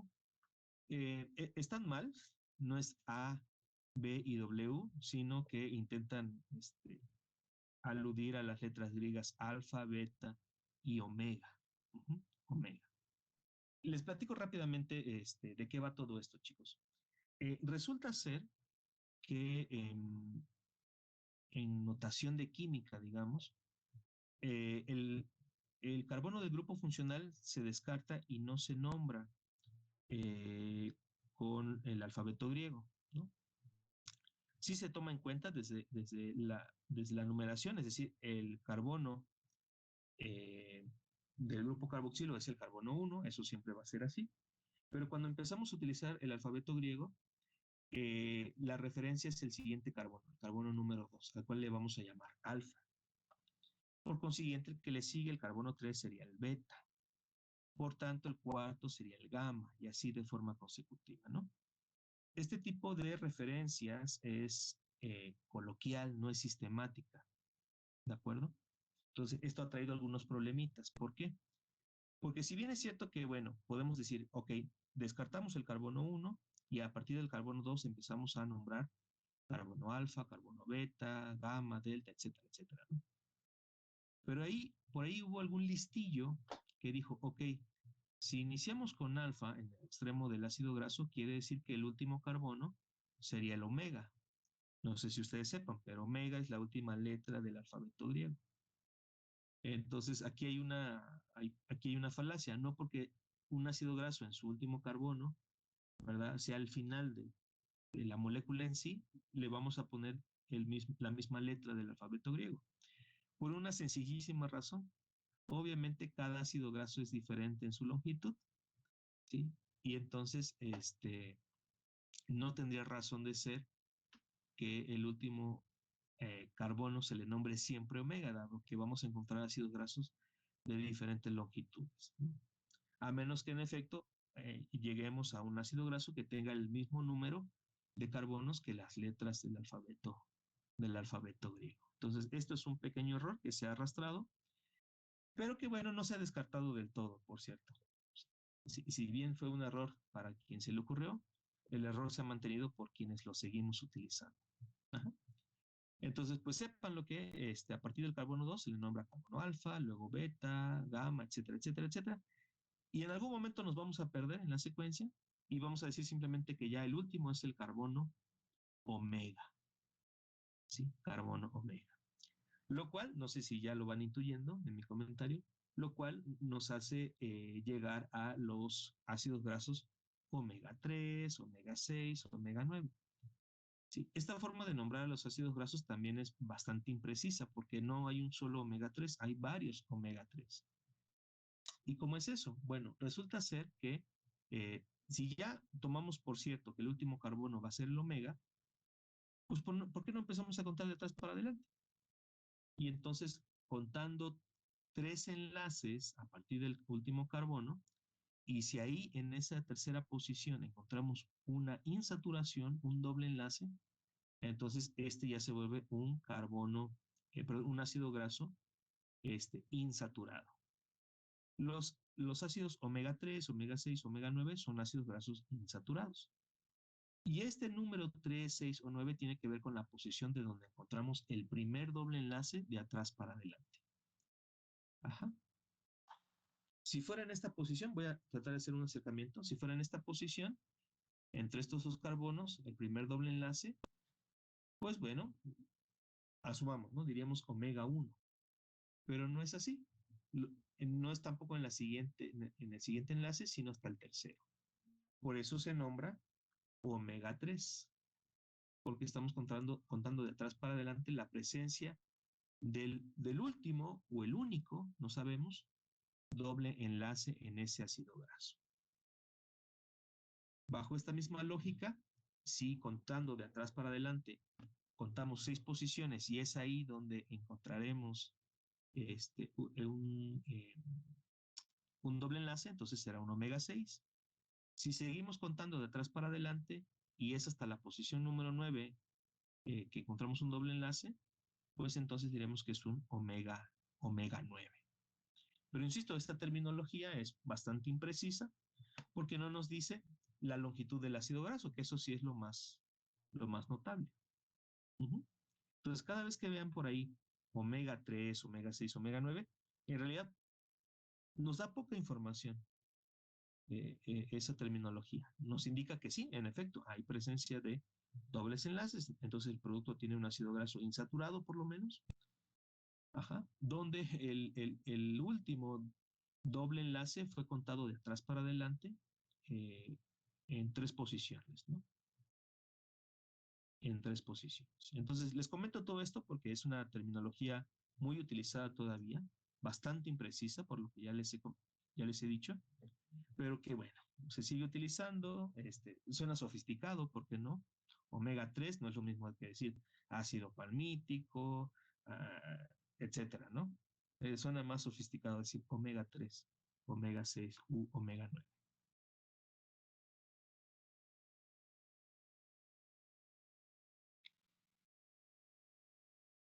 Y bueno, ¿por qué empezar por los ácidos grasos? Bueno, porque están presentes en lípidos tan importantes como los triacilglicéridos, chicos.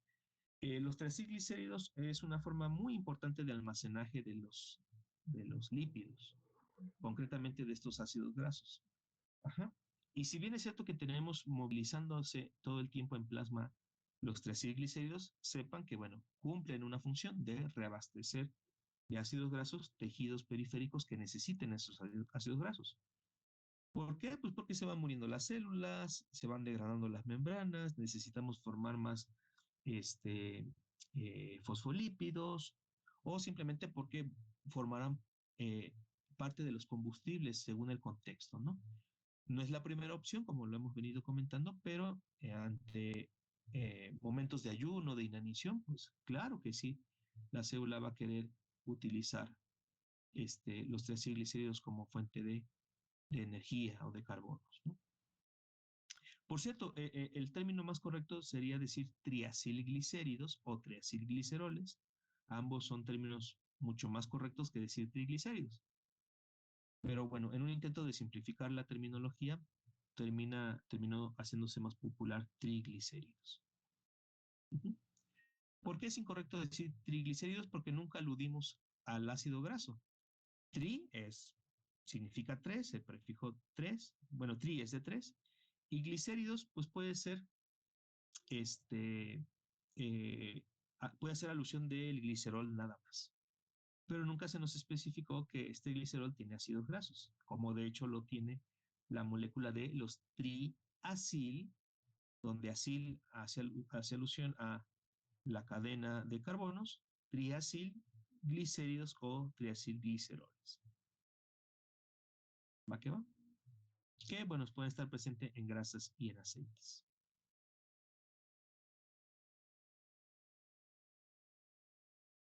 ¿Mm?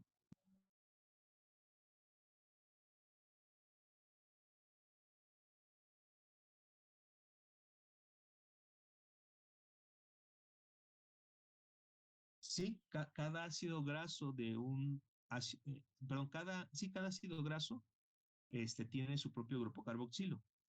Este grupo carboxilo reacciona con uno de los tres, por cierto, el glicerol tiene 3 grupos OH, reacciona con uno de los 3 grupos OH y se establece un enlace y lo mismo hará un segundo ácido graso y lo mismo un tercer ácido graso. De hecho, quizás este sea error mío de no esquematizar rápidamente esto. Miren, les muestro.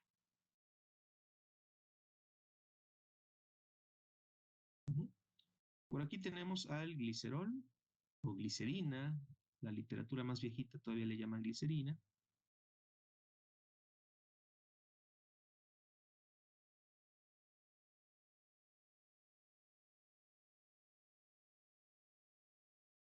Bueno, este es el glicerol. Para quien no lo conozca, este es el glicerol. Y por acá tenemos un ácido graso.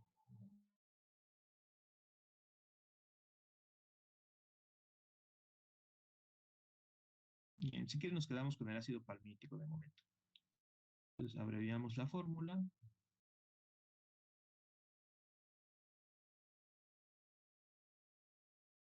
Este es el ácido palmítico, ¿de acuerdo? Con 16 carbonos. ¿Qué va a suceder para reaccionar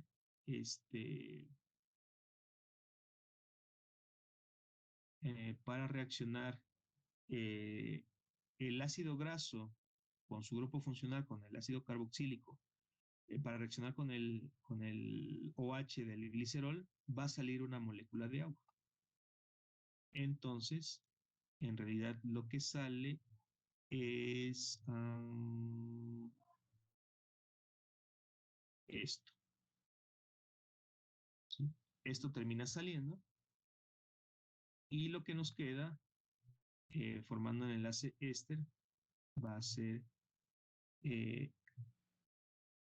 este carbono, ¿sí? Con 2 oxígenos más, donde este oxígeno es el que puentea finalmente las 2 estructuras. Pero sale una molécula de agua. Ajá. Entonces, a ver, déjenme borrar por acá. Ups.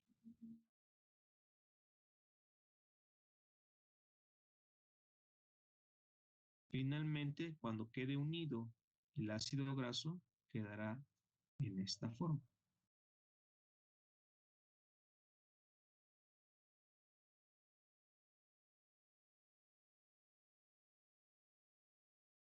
Este es el enlace éster. ¿Sí? Este es el enlace éster, este es el oxígeno que va a puentear, ¿verdad? Y este carbono es propiamente el del ácido graso con su doble enlace que todavía mantiene con el oxígeno que le acompañaba. Este es el enlace éster. Cuando yo les hable de esterificación, ¿sí? Si la molécula se esterificó, piensen de inmediato que se le pegó un ácido graso. Si yo les hablo de colesterol esterificado, es un colesterol que tiene pegado un ácido graso. A eso me referiré cuando hable yo de esterificación. Pero sí, Memo, volviendo a su pregunta, cada ácido graso reaccionará con un OH del glicerol. Lo cual, como pueden suponer, hay tres posibilidades que nos puedan resultar. Triacilglicérido, en el caso de que se saturen los tres OHs del glicerol. Diacilglicérido, en caso de que sean solamente dos ácidos grasos. O monoacilglicérido, en caso de que el glicerol solamente tenga unido un solo ácido graso. Como la forma de almacenaje más completa sería el triacilglicérido, pues esta es la forma más común que encontraremos en los adipocitos. Pero cosa interesante, ustedes pueden decir, pero a mí que me interesa el diacilglicérido y el monoacilglicérido. Bueno, también tiene sus particularidades. El diacilglicérido, chicos, ¿saben en qué contexto es importante? En la síntesis de fosfolípidos. ¿Sí? En la síntesis de fosfolípidos. Por ejemplo, como el fosfolípido es un compuesto anfipático, es decir, tiene una parte polar y una no polar, generalmente utiliza las formas de diacilglicérido para terminar de sintetizarse. Por ejemplo, esto que es un diacilglicérido, porque ya hemos visto que tiene dos cadenas de ácidos grasos. Bueno, ¿qué pasa si en lo pongo por acá, este OH del último carbono del glicerol, yo le pego aquí un grupo fosfato? Bueno, el grupo fosfato que ya tiene carga negativa, esta puede ser la cabeza polar del fosfolípido. Y todo esto sería la cola no polar. Entonces, un diacilglicérido, desde luego que tiene su relevancia en el contexto de la síntesis de fosfolípidos. O el monoacilglicérido. ¿Por qué es importante reconocer y recordar el monoacilglicérido? Porque es la forma en cómo se absorben los triglicéridos. ¿Sí? Yo les he mencionado que, bueno, generalmente durante la digestión pretendemos descomponerlo todo hasta sus partes más inseparables. En el caso de los carbohidratos así fue, ¿verdad? Del almidón pasamos a tener solamente glucosas libres. En el caso de los lípidos, el proceso digestivo intentará ir separando ácidos grasos, pero puede tolerar y puede soportar fácilmente los monoacilglicéridos. Y de hecho así se absorben estas moléculas en el epitelio intestinal. Los monoacilglicéridos pueden ser absorbidos así tal cual. No importa que no se hayan separado el glicerol y ese último ácido graso. Todavía así se pueden absorber. Y bueno, no se diga los ácidos grasos individuales, ¿no? O libres. También se pueden absorber así. Pero definitivamente no se pueden absorber en forma de triacilglicéridos.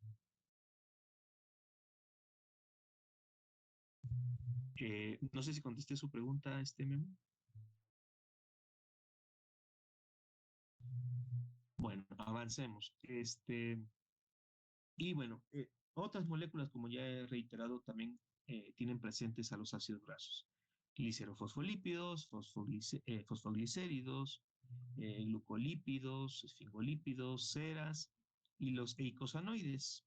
Que los eicosanoides, chicos, no es más que las moléculas derivadas de ácidos grasos de 20 carbonos, ¿no? Por ahí ya les había dado el tema, ¿verdad? Para que expongan tromboxanos, leucotrienos, prostaglandinas son ejemplos de eicosanoides. Obviamente tienen sus modificaciones, sus particularidades estructurales, pero derivan de los ácidos grasos de 20 carbonos.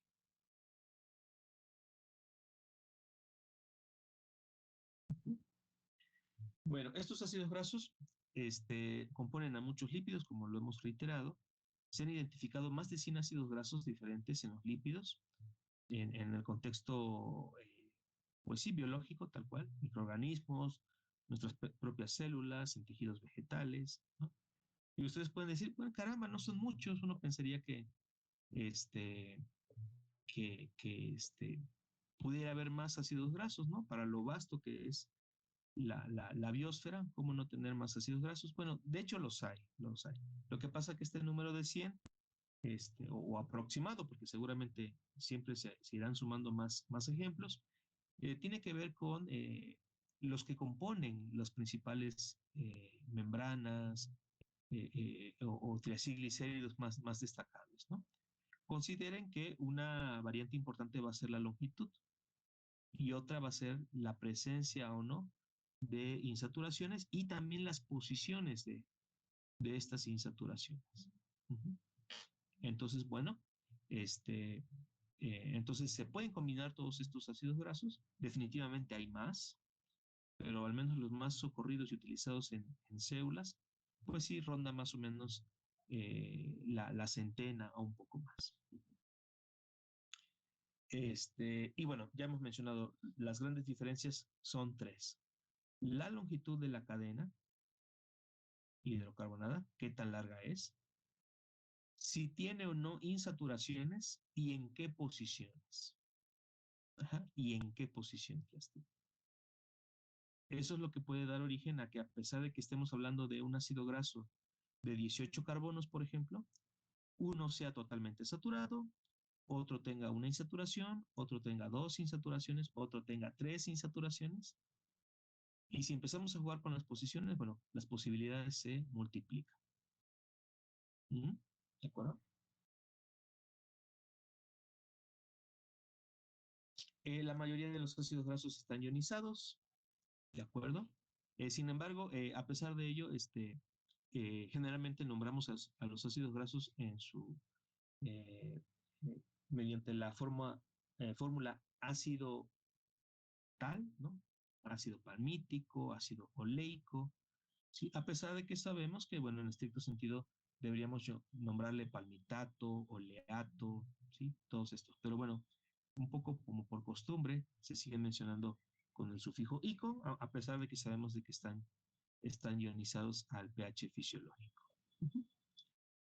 Hay un número restringido para la mayoría de ácidos grasos utilizados en los contextos biológicos, de 12 a 22, pero por ahí podemos encontrar incluso de 12 a 24, pero no rebasa más de eso. En número par, como ya les he venido diciendo, y esto se debe a que así se sintetiza y así se degradan los ácidos grasos. En números pares. ¿Sí? Se van añadiendo de 12 a 2 carbonos y se van retirando de 2 a 2 carbonos.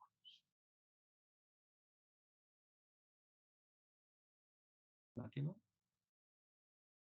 Y bueno, lo que ya les decía un poco sobre la nomenclatura, ¿no?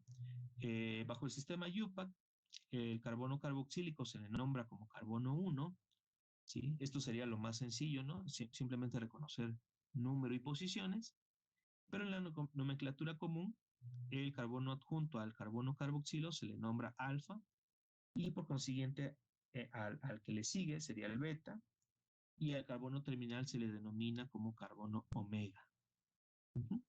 Esto, insisto, forma parte de la nomenclatura común, ¿sí? En estricto sentido debería respetarse el sistema IUPAC diciendo, a ver, el carbono 1 es el carboxilo, el que le sigue sería el carbono 2 y así hasta terminar en el carbono par correspondiente, ¿no? 12, 14, 16, 18, etc. Pero insisto, esto que parece anecdótico, de que el último carbono se ha llamado carbono omega, pues ha traído a la discusión que tengamos ácidos grasos omega 3, omega 6, omega 9, ¿no? Que bueno, han resaltado desde siempre por ser insaturados y por estar más asociados a una mejor alimentación, ¿sí? No tanta presencia de ácidos grasos saturados, con lo que esto implica, ¿verdad? Etcétera, etcétera, etcétera.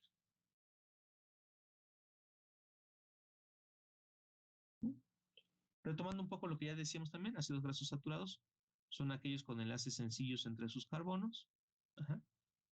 Y si se tiene un doble enlace, se designa como insaturado, simplemente por tener un solo doble enlace. Si queremos ser más específicos, diríamos monoinsaturado, aludiendo que solamente hay un solo doble enlace. Pero si tuviera más de más de un doble enlace, ya claramente podríamos llamarlo como poliinsaturado. 2, 3, 4 o más, sigue siendo poliinsaturado. ¿De acuerdo?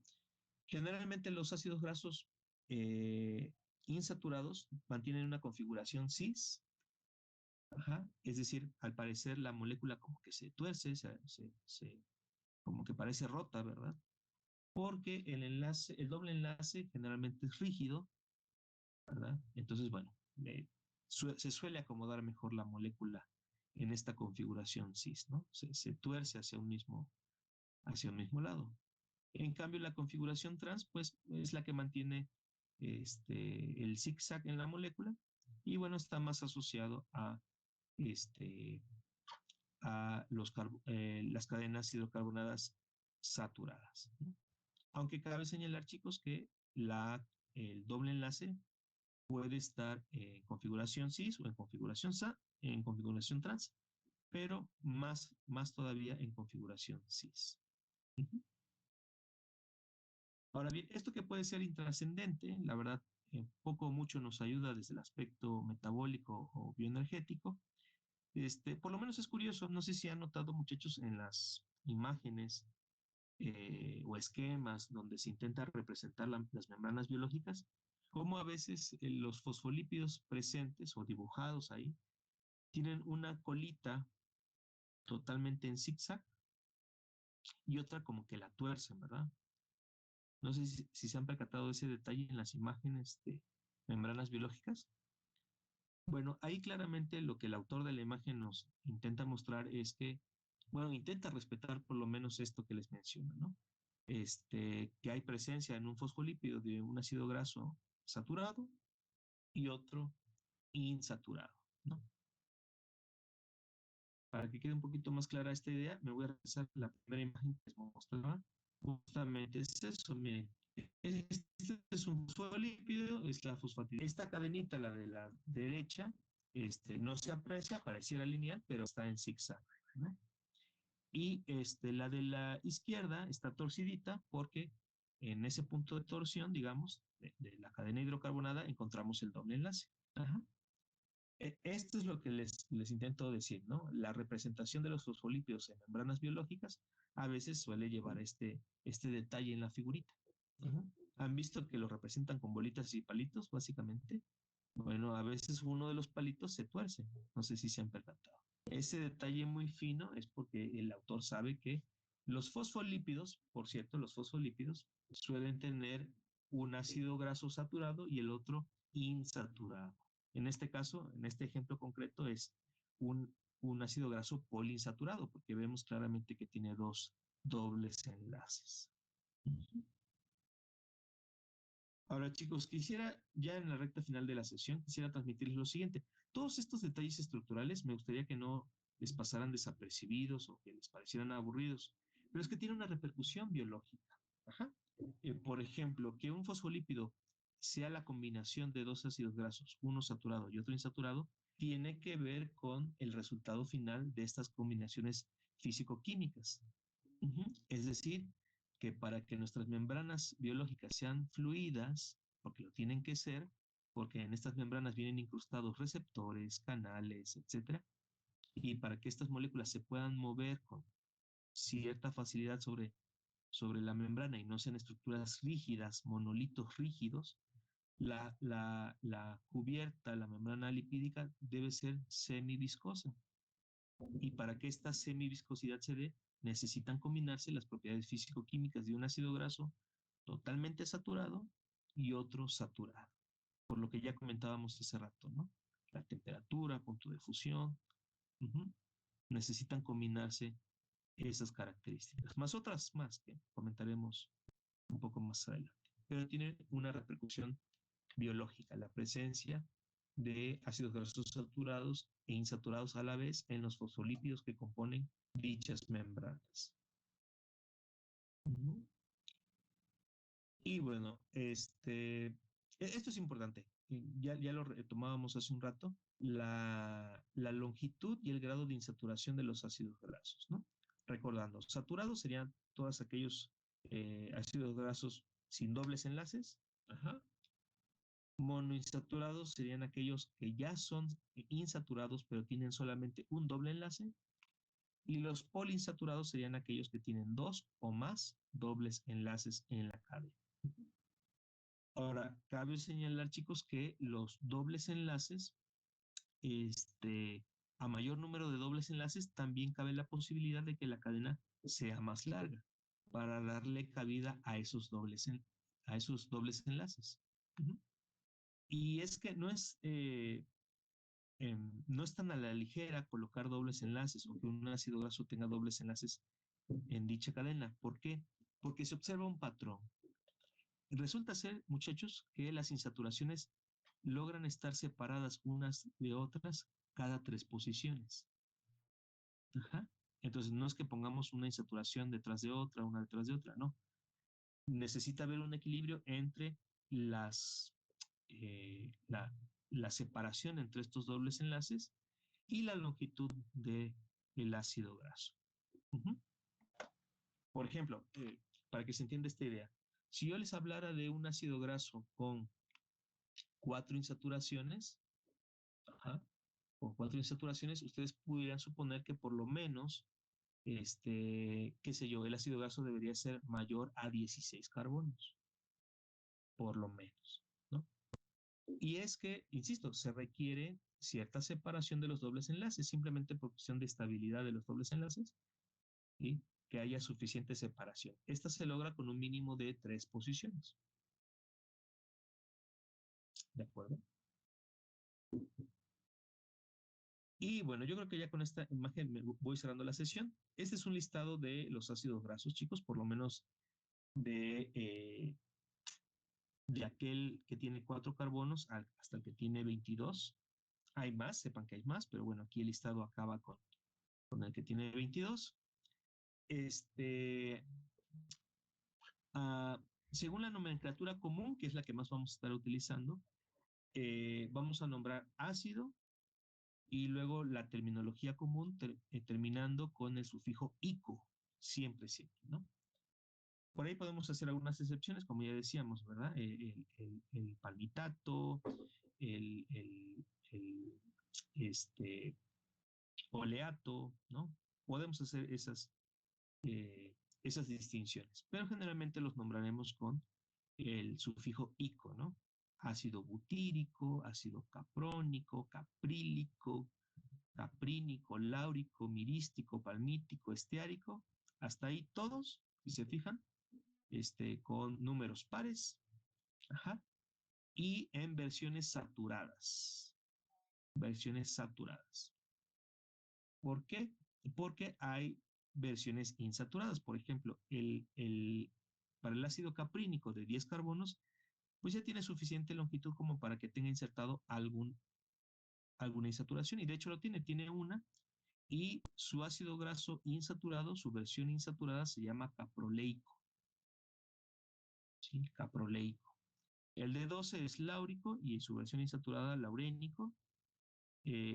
Para el de 14 mirístico, su versión insaturada miristoleico. Palmítico y palmitoleico. Esteárico para el de 18, y luego, curiosamente, el de 18 ya tiene suficiente longitud como para tener una, dos o incluso 3 insaturaciones.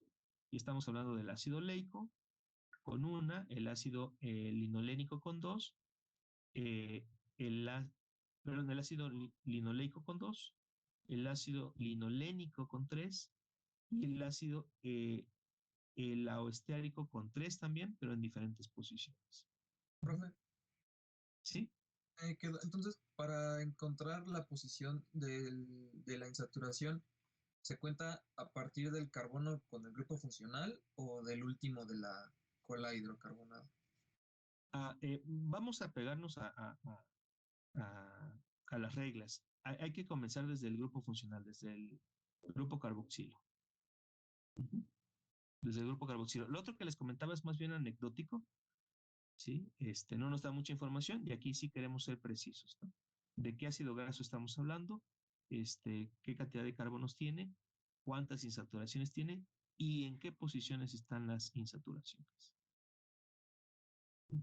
Pero sí, el punto de referencia será el carbono 1 o el grupo carboxilo. Y bueno, en esta tablita finalmente tenemos aráquico y araquidónico, este último de una importancia biológica importante, o destacable, mejor dicho, lo retomaremos más adelante. Y el de 22 ácido bénico y erúsico, en su versión saturada e insaturada respectivamente, con 22 carbonos. ¿Hay más ácidos grasos? Sí, desde luego que hay más. Pero en el contexto biológico se restringe más a todos estos. Incluso ni siquiera a todos los que están aquí en la lista, sino más bien los de 12 en adelante. Ahora bien, les tengo una mala noticia, chicos, y ya con esta mala noticia me voy despidiendo de esta sesión. Tendrán que aprenderse los nombres de los ácidos grasos. Pueden ir enseñando desde ahora, pueden ir estudiando desde ahora, pero tendrán que aprenderse los ácidos grasos.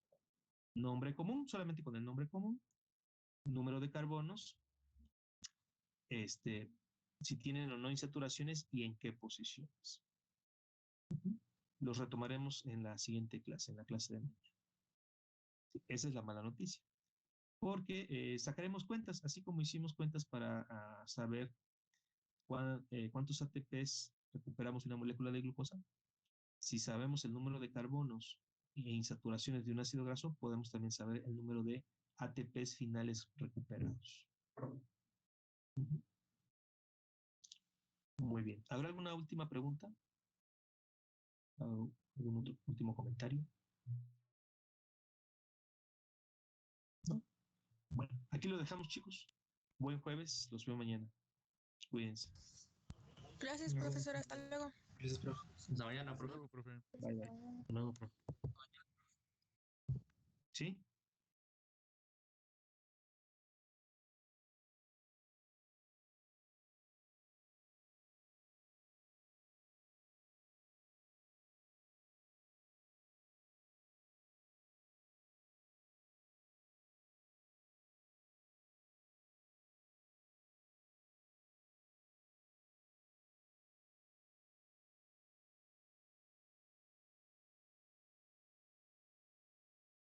Ok. Bueno, sería una opción. Sería una opción. Si quieren en otro momento por mensajito me comparte los horarios sugeridos por la profesora y veo si son compatibles con los míos.